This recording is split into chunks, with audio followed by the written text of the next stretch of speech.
अस्सलामुअलैकुम बिस्मिल्लाहिर्रहमानिर्रहीम। हमने पिछले लेक्चर में ग्रुप्स, पीरियड्स और पीरियोडिक टेबल के जनरल इंट्रोडक्शन के बारे में पढ़ा था। आज हम देखेंगे कि हर ग्रुप को क्या क्या नाम असाइन किया गया है। ग्रुप 1A को अल्कली मेटल्स कहते हैं क्योंकि इनकी प्रॉपर्टी है कि ये स्ट्रॉन्ग अल्कलीज बनाती हैं वाटर के साथ। एग्जाम्पल हम यहाँ पे सोडियम की डिस्कस करते हैं कि सोडियम और वाटर दोनों मिलकर सोडियम हाइड्रोक्साइड और हाइड्रोजन बनाते हैं, और ये जो सोडियम हाइड्रोक्साइड है वो एक स्ट्रॉन्ग अल्कली है। इसी तरह से alkaline earth metal group 2A के एलिमेंट्स को कहा जाता है, और वो भी इनकी अर्थ क्रस्ट में मौजूदगी की वजह से, और दूसरा उनके अल्कलाइन कैरेक्टर की वजह से। एक और जो इम्पॉर्टेंट प्रॉपर्टी है पीरियोडिक टेबल में एक और इम्पॉर्टेंट फैमिली, इसको जो है वो हेलोजन फैमिली कहा जाता है, और हेलोजन का नाम इसको इनके सॉल्ट फॉर्मिंग कैरेक्टर की वजह से कहा जाता है। इस तरह से ग्रुप 8 के एलिमेंट जो कि लीस्ट रिएक्टिव होते हैं, इनको नोबल गैसेस कहा जाता है। These family name are useful for quick recognition of element in the periodic table. अब हम डिस्कस करेंगे कि ब्लॉक्स क्या हैं पीरियोडिक टेबल में। अगर आप पीरियोडिक टेबल को देखें तो पीरियोडिक टेबल में चार तरह के अलग अलग ब्लॉक्स जो हैं वो बनाए हुए हैं। पहले को एस ब्लॉक कहते हैं, फिर उसके बाद जो सेंट्रल पोर्शन आ जाता है इसको हम पी ब्लॉक कहते हैं। उसके बाद नीचे वाले जो एलिमेंट हैं इनको डी ब्लॉक कहा जाता है, और जो इनर ट्रांजिशन एलिमेंट्स हैं उनको एफ ब्लॉक कहा जाता है। इनको जो है हम बारी बारी डिस्कस करेंगे कि जो पीरियोडिक टेबल इसको 4 ब्लॉक्स में डिवाइड किया गया है। ये classification valence shell electronic configuration पर बेस है। अब अगर हम कहते हैं कि ग्रुप 1A और 2A के एलिमेंट, इनमें 1 और 2 इलेक्ट्रॉन बिलतरतीब आते हैं, इनको हम एस ब्लॉक एलिमेंट कहते हैं क्योंकि एस ऑर्बिटल में मैक्सिमम 2 इलेक्ट्रॉन आ सकते हैं।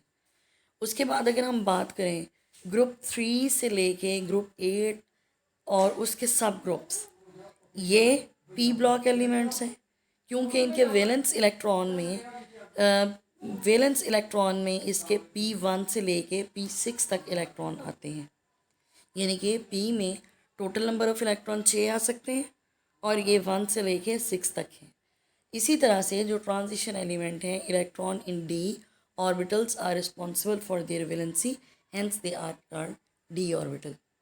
डी ऑर्बिटल में मैक्सिमम 10 इलेक्ट्रॉन आ सकते हैं, तो वो एलिमेंट जिनमें D1 से लेके D10 तक इलेक्ट्रॉन आते हैं, यानी कि उनके डी ऑर्बिटल में 10 इलेक्ट्रॉन तक आते हैं, उनको डी ऑर्बिटल्स और कहा जाता है।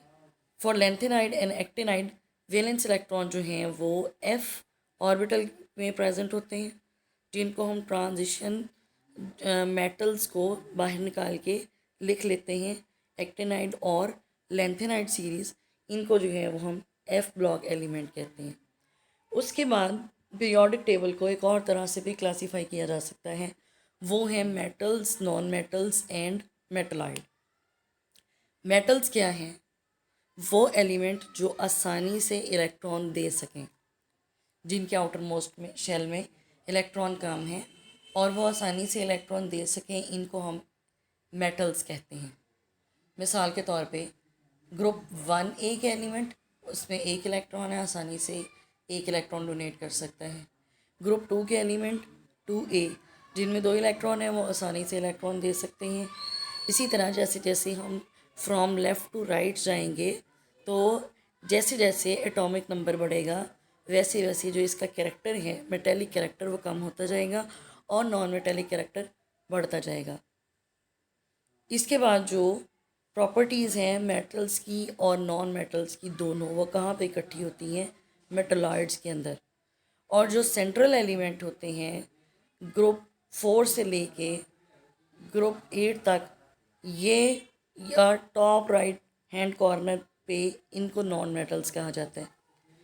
और जो स्टेप के नीचे लाइक सिलिकॉन है, आर्सेनिक है और टेलोरियम है, ये मेटोलाइट्स हैं, जबकि बाकी जो रिमेनिंग एलिमेंट हैं हाइड्रोजन के अलावा, इनको हम मेटल्स कहते हैं।